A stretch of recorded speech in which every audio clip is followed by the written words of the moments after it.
तो अभी आपने देखा कि हम लोगों ने टैली ओपन की, और टैली ओपन करने के बाद से हम जो पहला काम करेंगे वो ये करेंगे कि हम यहाँ पे आएंगे, ये आप माउस देख रहे हैं, वर्क इन एजुकेशन बोर्ड, यहाँ पे आके आप सिल्वर एडिशन यानी कि सिंगल यूज़र को आप सेलेक्ट करेंगे, एंटर प्रेस करेंगे, ओपन हो जाएगा। ये कंपनी इन्फो है। क्या है ये? Company info. यहाँ पर 3 ऑप्शन आपके काम के हैं अभी के। पहला ऑप्शन लिखा है ऊपर सेलेक्ट कंपनी, दूसरा दिया हुआ लॉगिन एज रिमोट यूज़र, तीसरा है क्रिएट कंपनी। तो हमको अभी जो क्या करना है वो ये करना है कि पहली बार हम जब कंपनी खोलें फर्स्ट टाइम, तो हम कंपनी क्रिएट करेंगे, यानी कि क्रिएट कंपनी। सेलेक्ट का मतलब होता है चुनाव करना। जब कंपनी बनी ही नहीं है, खुली ही नहीं है, तो फिर चुनाव कैसे करेंगे? Not possible. तो क्या करेंगे हम लोग? Company create. यहाँ पे आप आएंगे और यहाँ पे आने के बाद से आप क्या करेंगे? एंटर प्रेस करेंगे। क्या करेंगे बच्चों? एंटर प्रेस करेंगे। ये देखिए, ठीक है, एंटर प्रेस करेंगे, हो गया। और ये आपका इंटरफेस ओपन हो गया। क्या हो गया है? ओपन हो गया।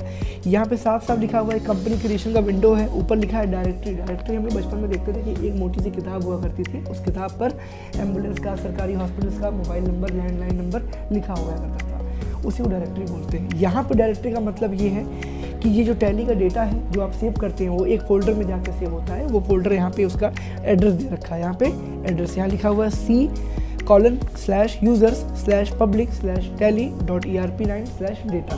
तो इस बार हम इसको देख लेते हैं कहाँ पे डेटा आपको मिलेगा। एक बार आपको Windows+E दबाना पड़ेगा। Windows+E कॉम्बिनेट करेंगे आप इसके साथ। ये आपका ये विंडो बटन है, विंडो के साथ आप दबाएंगे E और आपका ओपन होगा विंडोज़ फाइल एक्सप्लोरर। क्या होगा? विंडोज़ फाइल एक्सप्लोरर यहाँ ओपन होगा। तो यहाँ सी ड्राइव आप देख पा रहे हैं, ऊपर आपको सी ड्राइव यहाँ देखने को मिल रहा है, ठीक है। तो सी ड्राइव को आप यहाँ ओपन करेंगे, ये देखिए लोकल डिस्क सी आपको यहाँ मिल रहा है, डबल क्लिक करिएगा, ओपन होगा। फिर यूज़र्स में जाइएगा, यूज़र्स में एक second, program files and tally ERP9 and ये डेटा आपके सामने। ये कंपनियाँ जो हैं ये टैली का डेटा कैरी करती हैं, और ये वही एड्रेस है जहाँ पे हम लोगों को वो ऑप्शन मिला हुआ था। ये देखिए पब्लिक, टैली और ERP9 डेटा, देख रहे हैं आप लोग। तो आप क्या करोगे? वेरी सिंपल, यहाँ पे आ जाना, F+F4 से इसको बंद करना, बंद कर दिया आपने। अब यहाँ पे हमको एक कंपनी का नाम सजेस्ट करना पड़ेगा। क्या करना पड़ेगा? कंपनी का नाम सजेस्ट करना पड़ेगा। समझ रहे हैं आप लोग? तो उम्मीद करता हूँ कि आपको समझ में आएगा और आप कोशिश करेंगे उसको समझने के लिए, ठीक है। तो चलिए शुरू करते हैं, ओके। चलिए ध्यान देते हैं। फिर यहाँ पे आप जो पहला काम करेंगे वो ये करेंगे कि यहाँ पे आप एक कंपनी का नाम लिखेंगे। नाम मैं कुछ भी लिख देता हूँ। फॉर एग्जांपल मैंने लिख दिया अरमान ट्रेडर्स। क्या लिख दिया? अरमान ट्रेडर्स। लिख रहा है, नाम लिखा, एंटर प्रेस किया। मेलिंग नेम में अरमान ट्रेडर्स है, नीचे एड्रेस दिया, वो क्या दिया है? एड्रेस। एड्रेस में आप लिख दो क्या? चिल्मापुर, जब हम चिल्मापुर में रहते हैं तो चिल्मापुर, कॉमा रुस्तमपुर। मैंने कैपिटल लेटर में इसलिए मैं डिटेल्स भर रहा हूँ ताकि वीडियो में क्लियर आए और सब लोग देख पाएँ, ठीक है। फिर यहाँ पे आएंगे कंट्री। तो कंट्री में क्या होगा? कंट्री आपकी इंडिया है तो इंडिया आप डाल दीजिए। इंडिया डालने के बाद से स्टेट उत्तर प्रदेश, तो UTT बड़ा अच्छा फीचर है इसमें। कोई भी स्टेट का 2 अक्षर आप डालते हैं ना तो पूरा नाम यहाँ पे आ जाता है। ये देखिए, हाँ साइड में आपको दिख रहा है यहाँ पे UTT। आप यहाँ प्रेस करेंगे, नीचे डाउन एरो करिएगा, एंटर प्रेस करिएगा, उत्तर प्रदेश आ गया। पिन कोड यहाँ साफ साफ दिया है 273016, ये हमारा लोकल पिन कोड है, area pin code. Telephone number, landline number होता है 0551 का कोड है, 7 अंक का जो भी नंबर आप डाल सकते हो डाल दीजिएगा। मोबाइल नंबर में 10 अंक का कोई भी नंबर आप डाल सकते हो, ठीक है ना, हो गया। फैक्स नंबर में अगर वो मशीन आपके पास है या उसकी जानकारी आपके पास है तो आप वो भरिएगा, अदरवाइज ब्लैंक छोड़ सकते हैं आप। ईमेल आईडी में आपकी पर्सनल खुद की व्यक्तिगत ईमेल आईडी होती है, तो मैं अपनी डाल रहा हूँ, आप चाहें तो अपनी डाल सकते हैं, हो गया। वेबसाइट मेरे इंस्टीट्यूट की वेबसाइट है, मैं वो वेबसाइट डाल रहा हूँ। आपकी जो भी शॉप होगी, जो भी बिजनेस होगा, वेबसाइट आप डाल सकते हैं www.prince.com, ओके। यहाँ पे आया, राइट में मैं आ रहा हूँ। राइट पे आप साफ साफ देखिए फाइनेंशियल ईयर दिया हुआ है यहाँ पे। फाइनेंशियल ईयर का मतलब होता है वित्तीय वर्ष। हिंदुस्तान का वित्तीय वर्ष 1 अप्रैल 2023 से शुरू हुआ है और समाप्त होगा 31 मार्च 2024 को। तो यहाँ फाइनेंशियल ईयर आप चेंज नहीं कर सकते हो, बाय डिफॉल्ट अपने आप उठा लेगा। लेकिन बुक्स बिगनिंग फ्रॉम यानी कि सेकंड ऑप्शन, ये बात ये कहना चाह रहा है कि आप जो भी काम कर रहे हैं वो कब से शुरू हो रहा है। जैसे हमारी कंपनी जनवरी में ओपन हुई है, तो 1/1/2024 यानी 1 जनवरी 2024 को ओपन हो रही है, ऐसा नो, बढ़िया। यहाँ आइए, आगे बढ़िए। यहाँ बेस करेंसी सिंबल रुपीज़ होगा, INR मतलब इंडियन रुपीज़ होता है। ऐसे बारी बारी कर आप आगे बढ़ेंगे और सेव करेंगे इसको, कंट्रोल से, ठीक है। चलिए सेव कर दिया हमने। ये आपका गेटवे ऑफ टैली आ गई। क्या ओपन हो गई? Gateway of tally. Gateway of tally पे आप साफ साफ ये बात गौर से देख पा रहे होंगे कि यहाँ पे कुछ भी नहीं करना। यहाँ पे साफ साफ करंट पीरियड लिखा हुआ है कि कब से कंपनी खुली है और कब से ऑपरेटिव होगी, 1 अप्रैल से 31 मार्च 2024 तक। करंट डेट का मतलब सोमवार 1 जनवरी 2024, यानी जनवरी की जो 1 तारीख थी वो 2024 की थी। और जो सॉफ्टवेयर पे आप लोग काम करेंगे, सीखेंगे, वो सॉफ्टवेयर होगा एजुकेशनल मोड। एजुकेशनल मोड मतलब क्या कि साल में हर महीने में 2 दिन तो वो काम करेगी, पहली और दूसरी तारीख, बाकी दिन वो काम नहीं करेगी। क्यों? क्योंकि वो एजुकेशनल मोड पे फ्री ऑफ कॉस्ट होगी। बाकी जो पेड सर्विस होगी उस पर क्या होगा, 365 दिन पे काम होगा, हर डेट पे काम कर सकते हैं आप लोग। कोई दिक्कत है हमें बच्चों? नहीं। अब हम करेंगे सबसे पहला काम लेजर क्रिएट। क्या करेंगे? Laser create. तो मास्टर ग्रुप के अकाउंट इन्फो में आपको दिख रहा है वहाँ पे साफ साफ कि आप एंटर प्रेस करेंगे, फिर डाउन एरो करेंगे, लेजर्स में जाएंगे, सिंगल लेजर, मल्टीपल लेजर। हमें सिंगल करना है तो सिंगल में जाके क्रिएट करिए। क्या करेंगे? क्रिएट। और जो कि थियोरी वाले पोर्शन में आप पढ़ चुके हैं, सारे ग्रुप्स को आपने पढ़ा होगा कि बैंक होता है तो बैंक अकाउंट के अंदर जाता है, सन्डी डेबिटर होगा तो सन्डी डेबिटर के अंदर जाएगा, लोन होगा तो लाइबिलिटी के अंदर जाएगा, टैक्स होगा तो ड्यूटीज एंड टैक्सेस के अंदर जाएगा। सब आप लोग पढ़े हुए हैं। तो चलिए आज 5 लेजर क्रिएट करते हैं। क्या करते हैं? 5 लेजर। सबसे पहला ऑप्शन ऊपर लिखेंगे हम state bank of India. State bank of India हो गया। ये क्या है? बैंक है कि नहीं? बिल्कुल। एंटर प्रेस करिए, वहाँ पे एलियास लिखा है। क्या लिखा है? ये एलियास मतलब होता है ग्रामर में शॉर्ट नेम, तो SBI S.B.I कैपिटल लेटर में होगा। अंडर पूछ रहा है, अंडर मतलब क्या होता है? ग्रुप होता है। क्या होता है? ग्रुप। अंडर ग्रुप होगा इसका बैंक अकाउंट। क्या होगा? Bank account. आपने बैंक अकाउंट को सेलेक्ट किया, एंटर प्रेस किया। यहाँ लिखा हुआ है इफेक्टिव डेट फॉर रिकंसिलिएशन, यानी किस दिन से ये लागू हो रहा है। 1 अप्रैल से आप शुरू करना चाहते हो, 1 अप्रैल से कर दो, कोई दिक्कत नहीं है। Set alter bank detail. Alter मतलब होता है बदलाव करना, तो इसको वाई प्रेस करके एंटर दबाएंगे आप।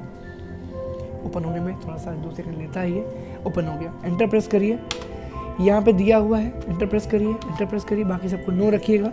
ऐसा एक इंटरफेस खुलेगा तो एक बार एस्केप दबाइएगा। एस्केप आपको यहाँ पे कीबोर्ड के पहले टॉप पे मिल जाएगा, ये वाला एस्केप देख रहे हैं आप लोग। एक बार प्रेस करिएगा, बाहर हो गया। अब वो सीधे आ जाएगा अकाउंट डिटेल पे। अकाउंट नंबर 16 अंक का मेरा है, आपका जितने अंक का हो पासबुक पे देख के भर दीजिएगा। 0183 000 4000 92483 458, ठीक है ना? मैंने डाल दिया, एंटर प्रेस किया।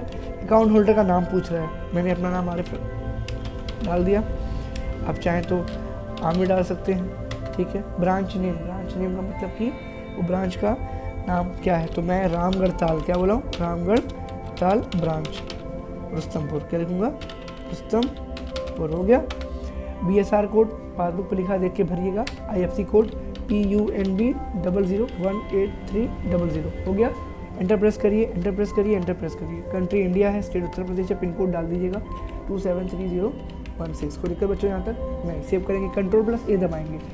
यहाँ पे गौर से अगर देखिएगा तो आपको ये बात समझ में आ जाएगी कि ये है आपका कीबोर्ड, ये है कंट्रोल बटन, मिट चुका है यहाँ पे थोड़ा सा, बगल में देखिए कंट्रोल, और कंट्रोल दबा करके छोड़ेंगे नहीं और A प्रेस करेंगे। क्या प्रेस करेंगे? A प्रेस करेंगे। A भी मिट चुका है, दुर्भाग्यवश हमने सेव कर लिया, ठीक है ना? चलिए सेव हो गया हमारा। अब हम क्या करेंगे? बैंक तो हमने बना लिया, ठीक है। अब हम दूसरा बनाएंगे क्या? हमने पेमेंट पढ़ना है। क्या पढ़ना है? पेमेंट। पेमेंट में क्या होता है? खर्चे होते हैं, शॉपिंग होती है, भुगतान होते हैं। बाइक खरीदनी है आपको, बाइक क्या है? फिक्स एसेट है आपकी, क्या है? तो बाइक का पहले लेजर बनाइए, BIKE बाइक, ब्रैकेट ओपन करिए, शिफ्ट दबा के 9 प्रेस करिएगा, आपको दिख जाएगा कीबोर्ड पे शिफ्ट और 9 ऊपर दिया हुआ है, आई के ऊपर है। तो यहाँ लिखिएगा फिक्स। क्या लिखेंगे आप? Fix asset. फिक्स एसेट हो गया, क्लोज करिएगा, शिफ्ट 0 से एंटर प्रेस करिएगा। अंडर अकाउंट होगा फिक्स एसेट। क्या होगा? हाँ, मैंने ऊपर ग्रुप भी लिख दिया ताकि आपको दिक्कत ना हो, इसलिए मैंने लेजर के साथ क्या किया? ग्रुप भी लिख दिया। फिक्स एसेट्स हो गया। बाइक अपने निजी इस्तेमाल के लिए खरीदेंगे तो क्या होगा? फिक्स एसेट होगा, लंबी संपत्ति जो बहुत दिन तक चलने वाली है। सेव कर दिया मैंने। इसके बाद मैं मोबाइल रिचार्ज क्या बनाऊँगा? Mobile recharge. मोनी जी क्या बनाऊँगा? Mobile recharge. क्या है ये? Indirect expense. क्या है ये आपका? एक्सपेंस। हो गया, मैंने लिख दिया ऊपर, ग्रुप भी डाल दिया ताकि आपको दिक्कत ना हो। मोबाइल रिचार्ज चाहे तो मिसलिनियस भी कर सकते हैं। मिसलिनियस का मतलब फुटकर खर्चे होते हैं, छोटे मोटे खर्चे को तो आप कर सकते हैं, लेकिन मान लो किसी बच्चे को 300 पॉकेट मनी मिल रही है और उसने 200 का रिचार्ज करा लिया, तो मिसलिनियस थोड़ी है उसके लिए। 300 रुपये तुमको मिल रहा है और 200 का रिचार्ज करा लिया, बचा क्या? 100 रुपये ना। 100 में 1 महीना खाना पीना है, तो फिर दिक्कत है आपके लिए। तो यहाँ पे क्या होगा? इनडायरेक्ट एक्सपेंसेस, ठीक है। कोई 50,000 कमा रहा है, उसके लिए 200 रुपये क्या है? कुछ भी नहीं है, मुख्य मुँह में जी रहा, सिंपल। इसके बाद देखिए, मोबाइल रिचार्ज हो गया, बोलिए। Gold purchase. क्या करेंगे आप? Gold purchase. तो गोल्ड चेन कर लो, gold chain. Gold chain bracket में क्या है? Fix asset. क्या है आपका? क्योंकि इसको आप बेचोगे नहीं, खुद के लिए खरीद रहे हो दिवाली में। आपने फिक्स एसेट लिखा है, यहाँ पे क्या होगा ग्रुप में फिक्स एसेट होगा, सेव कर लीजिए। इसके बाद देखिए कमीशन, क्या लिखेंगे कमीशन। ये सब मैं लेजर क्रिएट कर रहा हूँ, कल इस पर एंट्री पास करेंगे, आज खाली लेजर पढ़ रहे हैं हम लोग, ठीक है ना। कमीशन ब्रैकेट में क्या होगा, क्या होगा इनडायरेक्ट, अगर दे रहे हैं तो इनडायरेक्ट एक्सपेंस होगा, पा रहे हैं तो इनडायरेक्ट इनकम होगा। क्या होगा इनकम, इनकम हो गया, बोलिए बताइए। ठीक है, इनडायरेक्ट इनकम हो गया। इसको आप क्या करेंगे इनडायरेक्ट इनकम कर लीजिए, इनडायरेक्ट इनकम में वेरी सिंपल, सेव करिए, हो गया। इसके बाद रेंट, रेंट मतलब किराया होता है, अगर दे रहे हैं तो एक्सपेंस है, इनडायरेक्ट एक्सपेंस साइड खर्चा है, ठीक है। मैं EXP लिख रहा हूँ, समझ जाइएगा आप लोग, इनडायरेक्ट एक्सपेंस हो गया, सेव कर दिए। अगर सैलरी आप दे रहे हो तो इनडायरेक्ट एक्सपेंस है, अगर पा रहे हो तो डायरेक्ट इनकम है, ठीक है ना, हो गया। अब मान लीजिए कमीशन हो गया, रेंट हो गया, डिस्काउंट मतलब छूट होती है, क्या होती है छूट। डिस्काउंट आपको शॉपिंग पे मिलती है, मान लो डिस्काउंट आपको मिल रही है, तो डिस्काउंट का मतलब क्या होगा इनडायरेक्ट इनकम। क्या होगा बाबू इनडायरेक्ट इनकम, ठीक है ना। तो इनडायरेक्ट इनकम, एंटर प्रेस करिए, सेव करिए, ठीक है। डिस्काउंट हो गया, कमीशन हो गया, रेंट हो गया। अब मान लीजिए प्रचार कर रहे हैं अपने बिजनेस का, क्या कर रहे हैं प्रचार, तो एडवर्टाइजमेंट, कोई दिक्कत नहीं, एडवर्टाइजमेंट, एडवर्टाइजमेंट ये तो खुद ही एक्सपेंस है अपने आप में, क्या है एक्सपेंस। यहाँ पे क्या होगा इनडायरेक्ट एक्सपेंस, क्योंकि व्यापार को चलाने में जो खर्चे सहायक हैं वो इनडायरेक्ट एक्सपेंस होंगे, क्या होंगे इनडायरेक्ट एक्सपेंस। कोई दिक्कत बच्चों यहाँ पर, सेव कर लिया हमने। इसके बाद वाटर बिल, क्या कर रहे हो वाटर बिल, पानी मंगा रहे हो 200 300 400 महीने का आ रहा है। वाटर बिल क्या है मिसलिनियस, MISC क्या बोलेंगे उसको आप लोग, बिल्कुल फुटकर खर्चे, मिसलिनियस एक्सपेंस। मैं शॉर्ट फॉर्म में लिख रहा हूँ, समझ जाइएगा। यहाँ MISC लिखते वो क्या होगा आ जाएगा मिसलिनियस एक्सपेंसेस, हो गया। खर्चे आपने कर दी, सेव कर लो। इलेक्ट्रिसिटी बिल, क्या इलेक्ट्रिसिटी बिल पेमेंट, क्या लिखोगे बिल पेमेंट, ब्रैकेट में क्या होगा इनडायरेक्ट एक्सपेंस। आपके घर के बिजली का बिल क्या है इनडायरेक्ट एक्सपेंस है, अंडर ग्रुप में क्या होगा इनडायरेक्ट एक्सपेंस होगा, बोलिए कोई दिक्कत यहाँ पर नहीं। अब आपकी इंस्टीट्यूट, जैसे यहाँ पर पढ़ने आप आ रहे हैं इंस्टीट्यूट फीस, ये क्या होगा, ये भी आपका इनकम। आप सुन लीजिए, इंस्टीट्यूट की फीस, मेरी इंस्टीट्यूट है, ये इंस्टीट्यूट की फीस मुझे आ रही है, तो ये मेरे लिए क्या है डायरेक्ट इनकम है। क्या ये डायरेक्ट इनकम, क्योंकि ये मुख्य रूप से मैं पैसा कमा रहा हूँ इंस्टीट्यूट से, तो यहाँ पे क्या होगा डायरेक्ट इनकम होगा। बता रहा हूँ आपके लिए इनडायरेक्ट एक्सपेंसेस होंगे, क्योंकि आप जो खर्च कर रहे हो उस खर्चे से आपको आगे चल के लाभ मिलेगा, तत्काल प्रभाव से नहीं। समझो मेरी बात। अब जैसे मान लो कि आप सपोज करो समोसे की दुकान है या फिर बेकरी शॉप है, उसमें जो प्रोडक्ट बनाने में जो पैसा लग रहा है वो डायरेक्ट एक्सपेंस है आपका, लेकिन ये तो साइड खर्चा है ना। आप तो कंप्यूटर कोर्स सीखने आ रहे हो, हिंदी इंग्लिश मैथ की कोचिंग कर रहे हो, वो साइड खर्चे हैं आपके, पापा आपको देते हैं पैसा साइड खर्च करने के लिए, मुख्य खर्चा थोड़ी है वो आपका, ठीक है। मुख्य खर्चे आपके खाने पीने में आ गए और भी बहुत सारी चीज़ें में आ गए। चलो आगे देखते हैं। अब आप सपोज करो जिम की फीस, क्या होगा जिम फीस, यहाँ पे क्या होगा इनडायरेक्ट एक्सपेंस, क्या होगा एक्सपेंस, यहाँ पे क्या करोगे इनडायरेक्ट एक्सपेंस, हो गया। कोई दिक्कत यहाँ पर, बाहर आइए स्केप करके, स्केप आपको बता चुका हूँ मैं, स्केप से बाहर आइए, 2 बार प्रेस करेंगे तो यहाँ आएंगे, फिर 1 बार प्रेस करेंगे यहाँ आएंगे, 1 बार और प्रेस करेंगे तो बाहर आ जाएंगे, है ना। चलिए बाहर आ गए, यहाँ गेटवे ऑफ टैली पे आ गए, 2 बार डी प्रेस करेंगे, क्या करेंगे आप 2 बार डी प्रेस करेंगे, D for display, D for demo, ठीक है ना। यहाँ पे ये क्या है, ये डेबुक है, ब्लैंक है। जब आप कोई अकाउंटिंग वर्कर पे एंट्री पास करोगे तो यहाँ पे दिखेगा, अभी एंट्री पास किए नहीं, खाली लेजर क्रिएट किए तो कुछ शो नहीं हो रहा, समझ रहे हैं आप लोग। बाहर आइए, बाहर आ गए।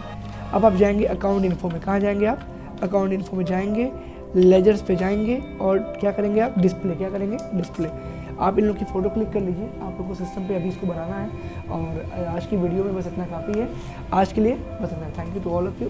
अगला पार्ट अगले वीडियो में आप सब देखेंगे। Thank you, welcome.